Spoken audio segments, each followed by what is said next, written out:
Bom, pessoal, vamos então dar sequência à nossa aula. Então, retomando o assunto da semana passada, onde nós havíamos terminado a aula na segunda fase do período regencial, né, que é a fase conservadora. Então, a gente segue na aula de hoje a partir deste assunto, tá bem? Vou espelhar minha tela com vocês aqui, para que vocês possam acompanhar os slides.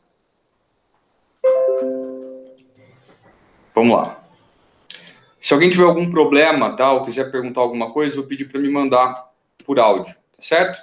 Bom, então a gente falou, né, no finalzinho sobre a criação da regência a aprovação do ato adicional. O ato adicional criou várias coisas, dentre elas, né, ele criou a regência una, ou seja, ao invés de 3 regentes, nós passamos agora a ter apenas um. E eu disse para vocês no final da aula que essas medidas, né, essas características do ato adicional, eles escondiam uma tendência conservadora. Tanto é que, quando nós entramos em segunda fase do período regencial, né, que é a fase conservadora, ela se passa ao longo dessa regência una. Bom, vamos lá então.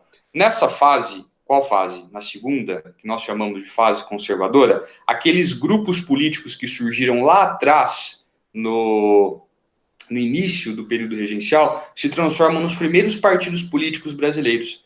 E esses partidos políticos vão ter grande atuação durante o segundo reinado, que são os próximos assuntos que nós iremos estudar. Então, quais eram esses grupos que existiam? O grupo regressista e o grupo progressista, tá bem? O grupo regressista, ele vai se transformar, vamos colocar aqui, naquilo que nós chamamos de partido conservador. Quem formava o grupo regressista e o Partido Conservador? A elite tradicional, com atuação principalmente no Rio de Janeiro. E o grupo progressista vai formar o Partido Liberal. Quem dentro da sociedade formava o Partido Liberal? As elites, porém, das regiões de Minas Gerais, São Paulo, Rio Grande do Sul e algumas províncias do Nordeste, ok? Galera, vale lembrar que a elite se dividia entre conservadores e liberais. Não havia, tá bem, outros segmentos sociais que participavam desses partidos, tá certo? Essas elites dividiam-se ou divergiam, né, em algumas questões e interesses políticos, e daí o surgimento desses partidos, ok? Bom, que nem eu adiantei para vocês, a segunda fase é composta pela regência una. A regência una, ela começa depois que o padre Diogo Feijó é eleito como regente. Diogo Feijó, ele era um defensor do ato adicional e abolicionista. Ou seja, mesmo estando na regência una, nós ainda temos um regente com tendências liberais. Porém, o governo do Diogo Feijó vai ser marcado por diversas rebeliões, insatisfação política, crises econômicas e insatisfação social. Tá bem? O que causou essa grande insatisfação? Vocês lembram que eu cheguei a comentar com vocês na semana passada? Por que o Brasil estava essa bagunça? Quem me ajuda aqui? Pela disputa da volta da monarquia. Muito bem, Assali. Existia aí um interesse, né, por parte da elite no retorno à monarquia, e havia também o seguinte: durante a regência trina, e principalmente com a criação do ato adicional, o poder central foi descentralizado e a autonomia das províncias aumentou. Ou seja, não sei se vocês estão lembrados, que eu coloquei para vocês lá atrás, essas medidas aumentaram os poderes das elites locais. Estão lembrados? Que eram essas elites que controlavam a Guarda Nacional, as câmaras ou as assembleias legislativas municipais, enfim. Isso tudo deu mais poder para essas elites locais. Essas elites locais com mais poder começaram a brigar, a buscar os seus interesses. E nesse buscar interesses, as revoltas começaram a acontecer.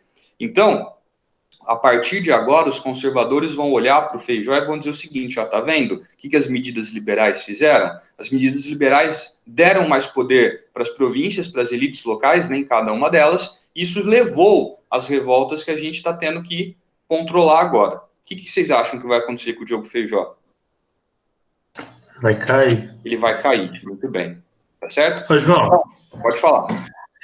Depois, quando acaba o período regencial, aí que começam as revoltas assim, com mais intensidade, porque as províncias perderam poder, ou foi durante mesmo o período regencial? Antes, quer dizer, durante as duas coisas, Yasser, foram 12 revoltas, né, ao todo, ao longo do período regencial. Essas revoltas, elas aconteceram tanto porque as províncias tinham mais autonomia e as elites mais poder, só que essas revoltas também vão acontecer quando os conservadores assumem e começam a tirar o poder das províncias, ou seja, cortar essa autonomia que eles tinham. Então, as duas coisas foram motivos de revolta. Quando eles tinham autonomia e maior poder, eles usaram isso para tentar se impor. Quando o governo central começa um movimento de retirar esse poder, essa autonomia, as revoltas acontecem porque este poder e essa autonomia estavam sendo retirados. Consegui entender? Entendi. Sim? As revoltas que a gente vai estudar daqui a pouquinho, né, que nós vamos entrar em revoltas regenciais, são as revoltas que acontecem a partir de 35, tá bem? Ou seja, a gente tem mais 5 anos de período regencial daí para frente. Então a gente vai estudar algumas das revoltas, não todas, tá bom? Bom, voltando então.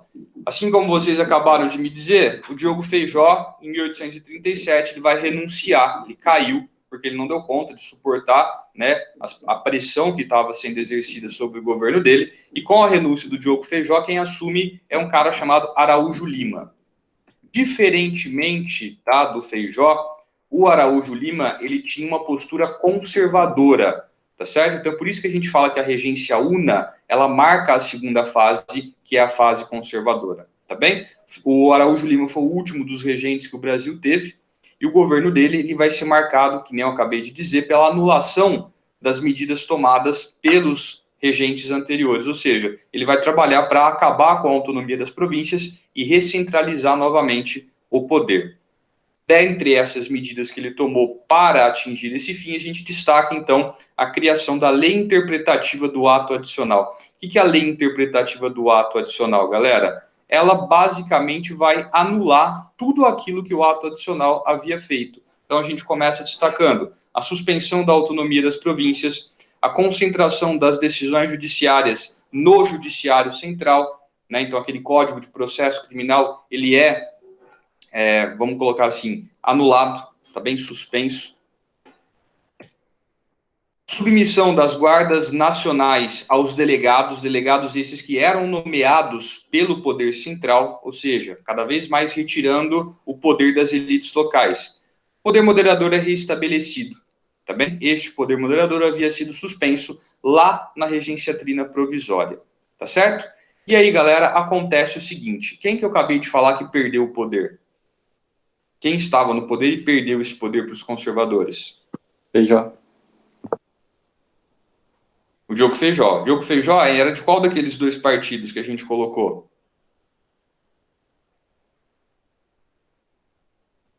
Quais eram os dois partidos? Ele não era conservador? Diogo Feijó? Será? Mas tinha postura liberal. O Diogo Feijó, ele tinha uma postura liberal, ou seja, as atitudes dele o aproximavam dos liberais, tá certo? O que acontece? Os liberais estiveram no poder no período regencial ao longo da regência trina provisória, da regência trina permanente e na regência una com o Diogo Feijó. Beleza? Quando o Diogo Feijó cai e o Araújo Lima assume, os liberais perdem o controle político sobre o Brasil. Quem assume esse controle na regência do Araújo Lima são os conservadores. Agora, galera, vai acontecer o inusitado. Por quê?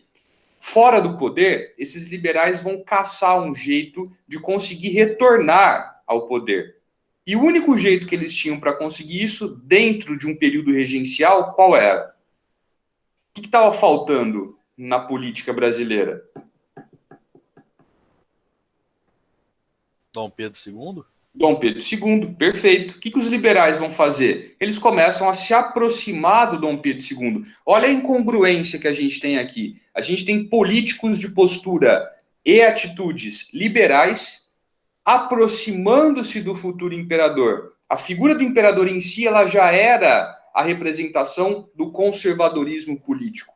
Só que esses liberais pensam o seguinte, bom, eu vou me aproximar do imperador, vou colocar o imperador de volta no trono. Uma vez no trono, esse imperador vai saber que ele está lá pela nossa ajuda e vai nos favorecer politicamente. Essa foi a jogada dos liberais para voltarem ao poder.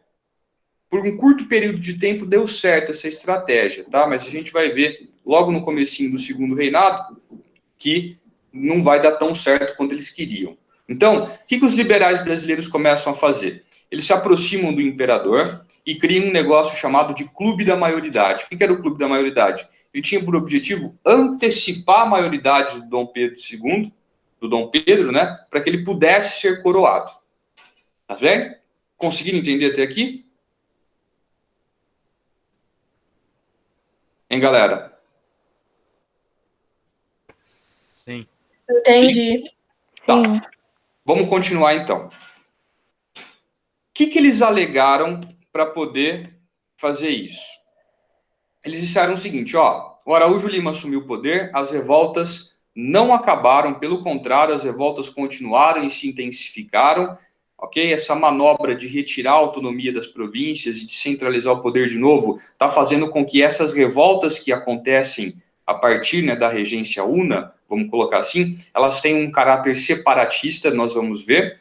Muitas das revoltas juravam fidelidade à monarquia, só que falavam que iam ficar à parte das decisões regenciais, ou seja, só voltariam a fazer parte do Brasil quando o imperador fosse coroado. Então, os liberais vão analisar o contexto brasileiro daquela época, principalmente o social e o político, vão dizer o seguinte, ó, a gente precisa do imperador no trono, não dá para esperar mais, senão o Brasil vai se fragmentar. Usando esse argumento, os liberais, que já tinham criado esse clube da maioridade, não é um clube igual vocês estão pensando, tá? Tem piscina, campo de futebol, não. Esse clube ele é formado por pessoas que defendiam as mesmas ideias, tá certo? Esse clube ele estava dentro do parlamento brasileiro. Então, esses parlamentares que concordavam com essa posição, qual? De que o imperador tinha que ser coroado, é que faziam parte desse clube. O clube da maioridade conseguiu a alteração da Constituição. O que eles alteraram na Constituição? Justamente lá o dispositivo que determinava a maioridade com 18 anos e alteraram a maioridade para os 15 anos. Ok? Essa mudança na Constituição brasileira é o que nós chamamos de golpe da maioridade. Fala para mim se vocês conseguirem entender isso. Sim. Sim? Então, o golpe da maioridade não foi o Dom Pedro ter sido coroado como Dom Pedro II. O golpe da maioridade foi a mudança na Constituição para que ele pudesse ser coroado como Dom Pedro II. Certo? Ele foi coroado de acordo com a Constituição. Ele não fez nada de errado olhando na Constituição. Ok? O golpe nisso tudo foi ter mudado a Constituição para poder coroá-lo antes dos 18 anos. Tá bem? Coroação do Dom Pedro II, então, ela marca o fim do período regencial, né, que nós viemos trabalhando até agora, e marca também o início do período da nossa história, que nós chamamos de Segundo Reinado, que nós vamos estudar assim que a gente completar o assunto sobre as revoltas regenciais. Fala para mim se está claro, se tem alguma dúvida, se vocês gostariam de voltar em algum ponto, por gentileza. Você pode só destacar, tipo, quais foram os principais acontecimentos dessa parte?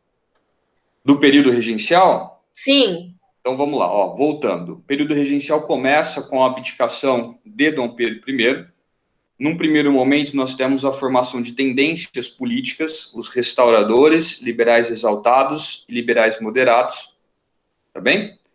Em um segundo momento, nós temos a criação da regência trina provisória. A regência trina provisória ela tinha um caráter liberal, então ela vai tomar as medidas que vão dar à regência trina este caráter. Na sequência, nós temos a regência trina permanente. A regência trina permanente mantém a postura liberal. Dentre os principais pontos, né, os feitos, nós temos o ato adicional, a criação da Guarda Nacional e o Código de Processo Criminal, certo? Esse mesmo ato adicional, ele transformava a regência trina em regência una. Diogo Feijó assume, não consegue se manter no poder devido à grande instabilidade, renuncia, entra o Araújo Lima já de tendências conservadoras, começa então todo o processo de recentralização do poder e retirada da autonomia das províncias, tá bem? Isso gera revoltas, os liberais se aproximam do imperador, para quê? Para poderem retornar ao poder com a sua coroação, cria-se o Clube da Maioridade. O Clube da Maioridade consegue alterar a Constituição e coroar o imperador. A coroação dele fica conhecida como o golpe. A coroação não, a mudança na Constituição fica conhecida como o golpe da maioridade. Dom Pedro II é coroado, e isso marca o fim do período regencial e o início do segundo reinado. Ficou claro? Entendi. Beleza. Beleza? Então tá.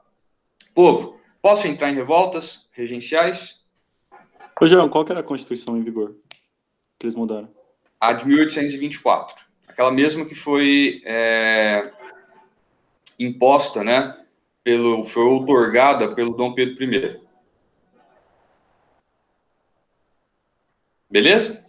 Ó, Fala. depois da criação do poder moderador, aí foi feita outra Constituição. Ou foi essa mesma que eles utilizaram?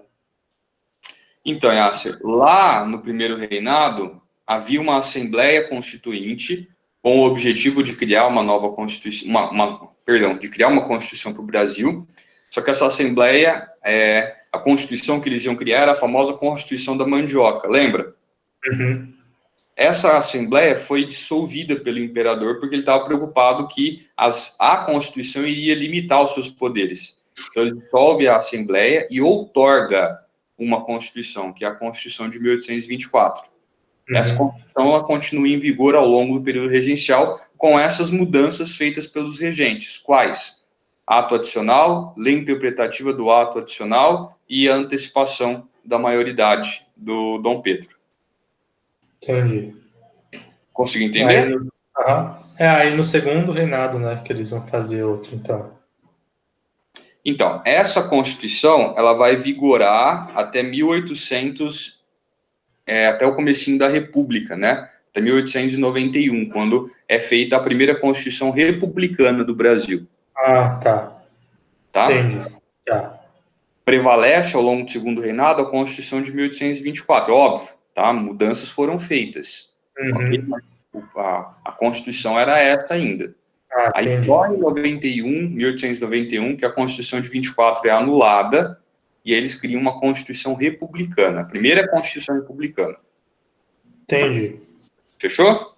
Fechou, já. Valeu. Nada. Galera, ó. Ô, João. Pode falar, Sally.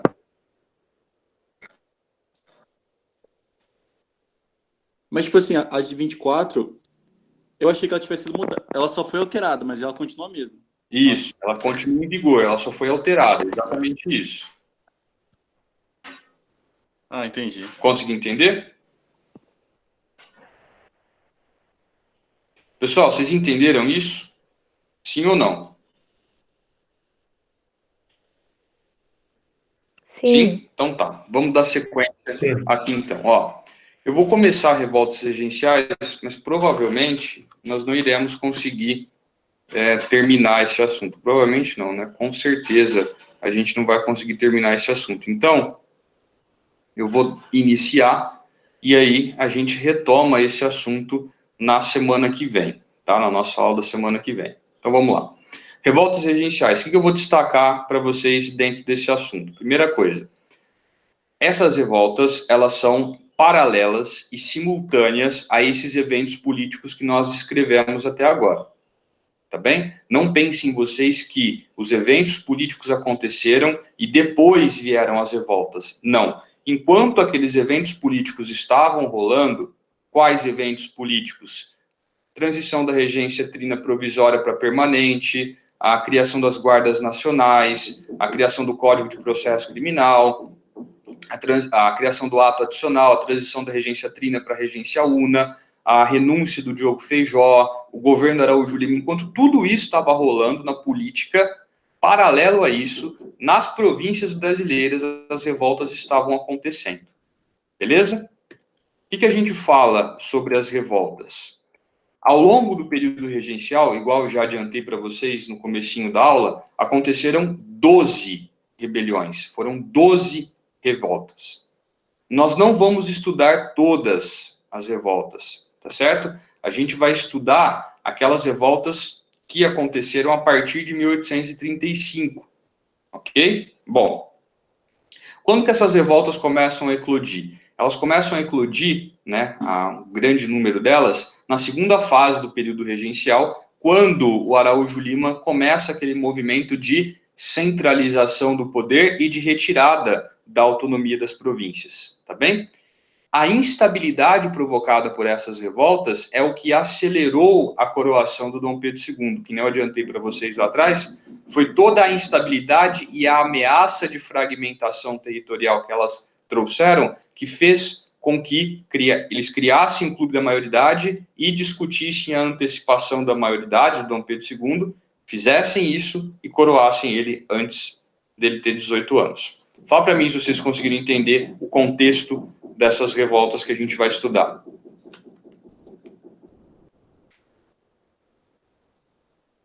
E aí, galera? Tá claro? Sim. Sim? Bom, vamos lá. Como eu adiantei para vocês, a gente estuda aquelas que aconteceram a partir de 35, algumas delas vão terminar só no comecinho do segundo reinado, mas a gente estuda aqui porque elas começaram no período regencial. Quais são elas? Então, se vocês olharem aqui nesse mapa que apareceu para vocês, nós temos todas as revoltas que aconteceram, as revoltas que nós vamos estudar e as respectivas regiões do Brasil onde elas aconteceram, né? Então, nós temos aqui a cabanagem, que aconteceu onde hoje é o Pará, a balaiada, que acontece onde hoje é o Maranhão, a sabinada e a revolta dos malês na Bahia, na revolta dos malês mais especificamente em Salvador, e a Guerra dos Farrapos, que acontece no Rio Grande do Sul e Santa Catarina, tá? Um mapa que tinha que estar pintado de verde Santa Catarina também. Bom, então, por ordem cronológica, cabanagem, revolta dos malês, Revolução Farroupilha, ou Guerra dos Farrapos, igual tá ali no mapa, sabinada e balaiada. Fechou? Começamos com a cabanagem, que acontece de 1835 até 1840. Vamos lá. Todas as revoltas a gente vai trabalhar dessa forma. Nós vamos discutir as características gerais dessas revoltas, a revolta em si, ou seja, como que ela começa, e a conclusão, ou seja, qual foi o desfecho dessa revolta. Em todos a gente vai manter esse padrão, tá bem? Então, quais as características gerais da cabanagem?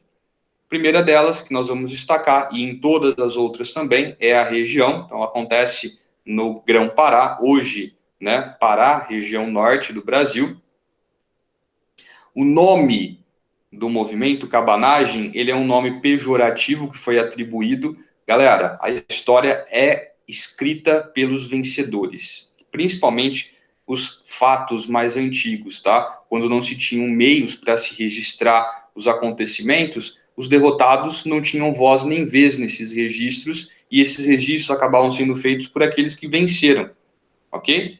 Então, quem relatou o que foi a cabanagem foram aqueles que venceram o movimento, que é, no caso, o governo regencial. Então, vocês vão perceber que em vários movimentos atribui-se nomes pejorativos. A cabanagem é um deles. Por que este nome? Se vocês pegarem aí a palavra, ela lembra cabana, e é justamente por isso que esse nome foi dado ao movimento. Muitos dos envolvidos, eles vinham de estratos sociais extremamente miseráveis, pobres, ok? Tão pobres que eles viviam em construções como essas aqui, ó, que vocês estão vendo, palafitas construídas sobre os rios, né? E um dos motivos do movimento, né, que a gente já consegue tirar das condições de vida dessas pessoas, é eles brigarem por melhores condições de vida, tá bem? Então, cabanagem, por quê? Porque parte dos envolvidos viviam em cabanas devido à pobreza daquela região. Bom, como eu disse para vocês agora há pouco, o movimento refletia insatisfação popular e também refletia uma insatisfação contra o domínio português. Havia ali um sentimento antilusitano. Galera, o Brasil era independente de Portugal, mas fazia pouco tempo que ele estava independente.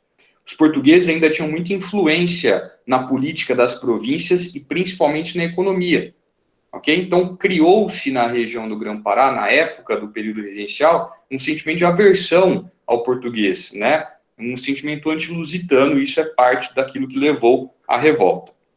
Como que a revolta começa?